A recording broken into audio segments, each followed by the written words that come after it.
मैं chief guest Ali Javed साहब को अब दावत देती हूँ कि वो तशरीफ़ लाएं। जिस तरह से नगमा को जो है कट शार्ट करना पड़ा और उनका एक अच्छा मकाला जो है वो हम भरपूर नहीं सुन पाए, तो मुझे भी इस बात का एहसास है। और मैं समझता हूँ कि दो चीज़ें जो है वो साहिर पर जब हम बात करते हैं तो मुख्तसरन जो मैं अर्ज़ करना चाहूँगा, एक तो ये कि नगमा तुम्हारी किताब में जो है एक जगह लिखा है कि जब साहिर पैदा हुए तो उनका नाम रखने के लिए कुरान से जो है वो और वो तकरीब की गई। ये हकीकत नहीं है, ये रस्मन जो है ये कह दिया गया, लेकिन हकीकत नहीं है। साहिर का नाम उनके बाप ने जो है शरारत के तहत रखा था और एक साजिश के तहत रखा था। साहिर के बाप जो है चौधरी फजल मोहम्मद एक बहुत ही घटिया और जालिम किस्म के आदमी थे, और जो उनकी ज़मींदाराना चश्मकें थीं अपने दूसरे ज़मींदारों से, उनके सामने वाले घर का जो उनका जो पड़ोसी था उसका नाम भी अब्दुल हई था। और साहिर के वालिद चौधरी फजल मोहम्मद ने जो है इसलिए उनका अपने बेटे का नाम अब्दुल हई रखा कि अब्दुल हई कह करके बाआवाज़े बुलंद वो जो गालियाँ बकते थे, और जब वो जो है शिकायत कोई होती थी तो कहते थे कि मैं तुम्हें कुछ नहीं कह रहा हूँ, मैं तो अपने बेटे को कह रहा हूँ। ये नई बात जी जी जी, अच्छा लिखी है, अभी किताब पढ़ेंगे तो खैर मालूम होगा, लेकिन तुमने जो है कुरान शरीफ को बीच में ले आई थी तो मैंने कहा कि इसकी जो है तो बहरहाल। और वो शख्स जो है इतना जालिम था कि उसने साहिर की पूरी शख्सियत साजी को जो है, जिस तरह के कॉम्प्लेक्सेस जो है आप साहिर की शख्सियत में देखते हैं, वो साहिर के बाप का जुर्म और ज़्यादती और उनका ज़मींदाराना जो है जो ज़ौम था वो उसमें शामिल है। और इसीलिए जो है साहिर की वालदा सरदार बेगम को जो है जिस तरह से अज़ियतें दी साहिर के बाप ने, तो तंग आकर के उन्होंने अपने शौहर से अलहदगी अख्तियार कर ली थी, और बिल आखिर जो है वो अपने बच्चे को ले करके अपने मायके चली गई थी, इसलिए कि साहिर के बाप का ये कहना था कि पढ़ा लिखा करके हमारी इतनी ज़मीन जायदाद है, बच्चे को पढ़ा के क्या करेंगे, कोई इसको नौकरी नहीं करनी है। लेकिन साहिर की वालदा का इसरार ये था कि नहीं, हमारा बच्चा जो है पढ़ लिख करके समाज में जो है एक आलिम की हैसियत उसकी बननी चाहिए, उसको समाज में जो है समाज एक पढ़े लिखे शख्स के तौर पे जो है हमारे बेटे को पहचाने। और इसी के तहत जो है वो अपने मायके चली गई थी और वहीं साहिर की परवरिश हुई। और जाहिर है जो है साहिर के मामू उस ज़माने में जो है चूँकि पंजाब का पूरा इलाका था, इकबाल भी पंजाबी थे, और इकबाल जो है वैसे तो पूरी आलमी शोहरत अख्तियार कर चुके थे, लेकिन पंजाब में थोड़ा बहुत उर्दू से ताल्लुक़ रखने वाला जो है वो इकबाल की शायरी से बहुत मुतासिर था। और उसी के तहत साहिर के मामू भी जो है वो इकबाल की शायरी का उन्हें जो है बड़ा, और बचपन में ही साहिर को तकरीबन इकबाल का कुल्लियात जो है उन्होंने रटा दिया। साहिर का इकबाल की शायरी के तहत जो है बहुत असर पड़ा, और इकबाल ही का जो है वो मिसरा है जिसमें जो है साहिर लफ्ज़ आया है, उसी से जो है साहिर ने अपने तखल्लुस का भी इंतखाब किया। लेकिन साहिर ने इकबाल की जो इस्लाम के तहत शिद्दत पसंदी है उसको साहिर ने कबूल नहीं किया। साहिर ने जो है उस ज़माने में, हालांकि 1936 में ज़ाहिर है 21 में पैदा हुए तो साहिर की उम्र जो है 15 साल थी, लेकिन उस 15 साल की उम्र में उस वक्त के जितने बड़े बड़े अदीब और शुअरा हैं उनको साहिर ने जो है पढ़ा था, उनको समझने की कोशिश की थी, और उसी के तहत शायर के यहाँ जो है, जो उनका ज़ाहिर है उनकी पूरी शख्सियत का जो शेर अहाता करता है वो यही है कि दुनिया ने तजुर्बात व हवादिस की शक्ल में जो कुछ मुझे दिया है वो लौटा रहा हूँ मैं। तो उनके लबो लहजे में जो तलखी है, जो एक ज़ाती कर्ब है शाहिर की शायरी में, वो उसके जो बज़ाते ख़ुद बचपन में जो उन्होंने जितनी तकलीफ़ें झेली हैं उनका इजहार जो है चल करके आगे उनकी शायरी में हम झलकता है। लेकिन शाहिर ने जो है उस अपने ज़ाती दर्द को जो है वो सारे अवाम, दबे कुचले अवाम के दर्द में जो है जिस तरह से, और जो दूसरे तरक्की पसंदों ने भी ऐसा ही किया जो झलकता है। और ये इल्ज़ाम लगाना कि शाहिर जो है वो फैज़ की नक़ल और फैज़ का लबो लहजा उसकी नक़ल करने की कोशिश करते हैं, मैं समझता हूँ ये कहना मुनासिब नहीं है। मेरी नज़र में तो शायर जो है वो इक़बाल की तौसी हैं। जहाँ इक़बाल ने जो है जिस तरह से जो जहाँ इक़बाल ने छोड़ा है, और वो जिस तरह से इक़बाल ने तो नस्र में भी बहुत सारी चीज़ें लिखी हैं, और आलमी अमन के ताल्लुक़ से जब उनको लेनिन पीस प्राइज़ मिला जिसमें, और वो अवार्ड लेते हुए फैज़ अहमद फैज़ जब तकरीर करते हैं, और ये उसमें जो है बहुत लंबी तकरीर है जिसमें उन्होंने ये भी कहा कि दुनिया के चंद टुकड़ों की खातिर ये जंगबाज लोग सारी दुनिया को जो है एक जंग के मैदान में जिस तरह से तब्दील कर देना चाहते हैं, मैं चाहता हूँ कि ये असलहों के जितने ज़ख़ीरे हैं इन्हें दरिया बुर्द कर दिया जाए। इसलिए कि एक तरक्की पसंद शायर या एक बालिग़ुन नज़र शायर जो है वो सरहदों को नहीं मानता है। शायर जो है उसको किसी सरहद में, किसी मुल्क में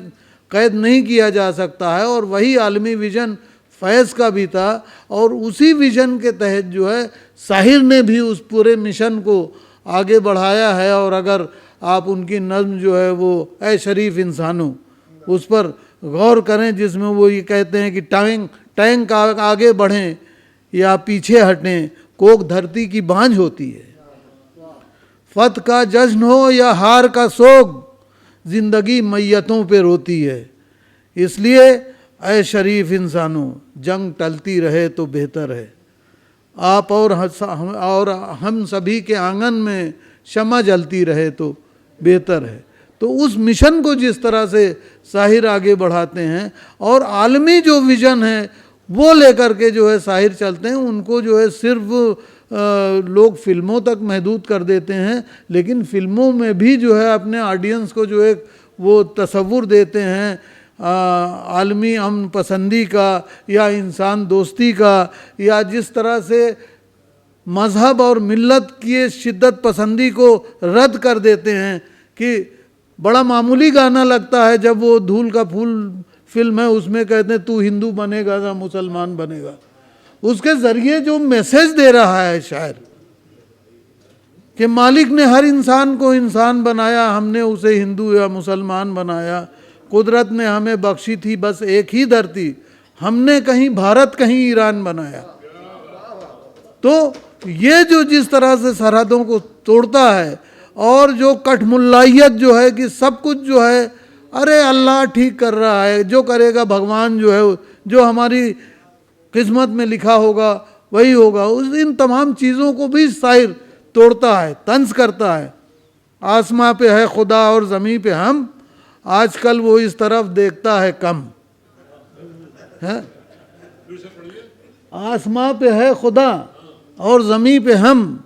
आजकल वो इस तरफ देखता है कम। या ये तंज करना कि चीनो अरब हमारा, हिंदुस्तान हमारा, रहने को घर नहीं है, सारा जहां हमारा। तो इन तमाम चीज़ों पर जो है ये चीज़ें जो है शायर की उस फिल्मी शायरी को जो है फिल्मी दुनिया से निकल करके आलमी सतह पर जो है एक बड़े शायर की हैसियत जो है। और हमारे दोस्त नलिन ने जिस बात की तरफ इशारा किया, ये सिर्फ शाहिर के साथ नहीं है कि शाहिर ने हिंदी और उर्दू के उन तमाम सरहदों को तोड़ा है, बल्कि सभी जितने हमारे तरक्की पसंद प्रगतिशील शायर हैं सब ने ज़बान के इस बंधन को तोड़ा है। और इनकी शायरी में चाहे वो मजरूह हो, चाहे कैफ़ी आज़मी हो, चाहे जानिसार अख्तर हो, चाहे शैलेंद्र हो, शैलेंद्र के भी तो 100 साल हमें मनाने हैं, उनके भी, शैलेंद्र के भी 100 साल का जश्न होना चाहिए। और हम लोग करेंगे, हम तरक्की पसंद अदबी तहरीक से जुड़े हुए लोग शैलेंद्र का भी जश्न उसी तरह से मनाएंगे जैसे जो है हम आज साहिर का यहाँ जश्न मना रहे हैं। तो इन तमाम शायरों ने उन बंधनों को और ज़बान को, जो है असल जो ज़बान का मकसद है कि हमारे लिए कम्युनिकेशन का ज़रिया है, यानी हिंदी में हम कहते हैं कि ज़बान जो है साधन है, साध्य नहीं है, ऑब्जेक्टिव हमारा नहीं है, फाइनल जो है हमारा वही मकसद नहीं है। ज़बान के ज़रिए जो है हम कम्युनिकेट करते हैं, और जितना बेहतर से बेहतर जो है इंसानों और इंसान दोस्ती को आगे बढ़ाने में अगर ज़बान का कोई रोल हो सकता है तो उस पर ज़ोर देने की ज़रूरत है। और मैंने आपसे वादा किया था और नज़रें मेरी तरफ भी उठने लगी हैं, तो इसलिए जो है मैं और हमारे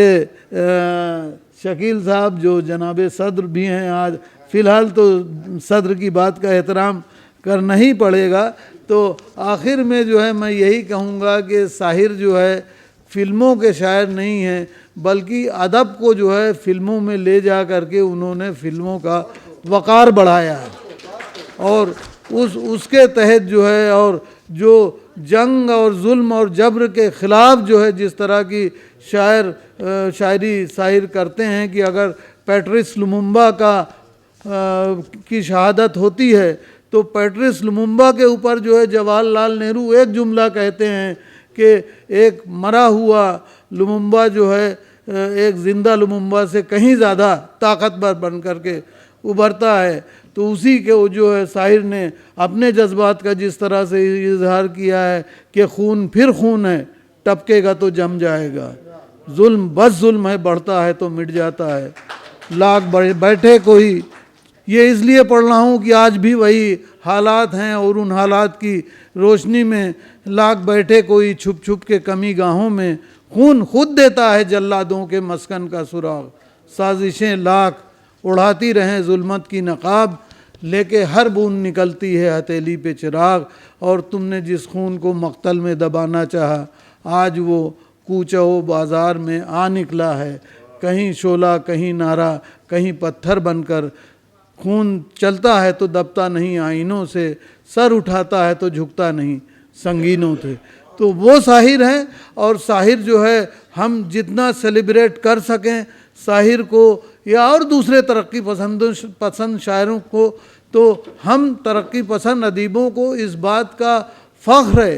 कि इस पूरी हिंदुस्तानी तहज़ीब को जो है अगर बचाने में, इंसानियत को बचाने में, इंसान दोस्ती को ज़िंदा रखने में जो है अगर किसी ने जो है बहुत नुमाया रोल अदा किया है तो तरक्की पसंद अदीब और शायर, उनके अलावा जो और कोई दूसरा आपको पूरे हिंदुस्तान के पैमाने पर अगर दूसरा शायर या कवि जो है आपको नज़र आता हो तो बता दीजिए। तरक्की पसंदी के ख़िलाफ़ जदीदियत की कितनी बड़ी, यानी अमेरिका के फंडिंग से जो है इतनी बड़ी तहरीक चलाई गई, लोगों के मुंह पैसों से भर दिए गए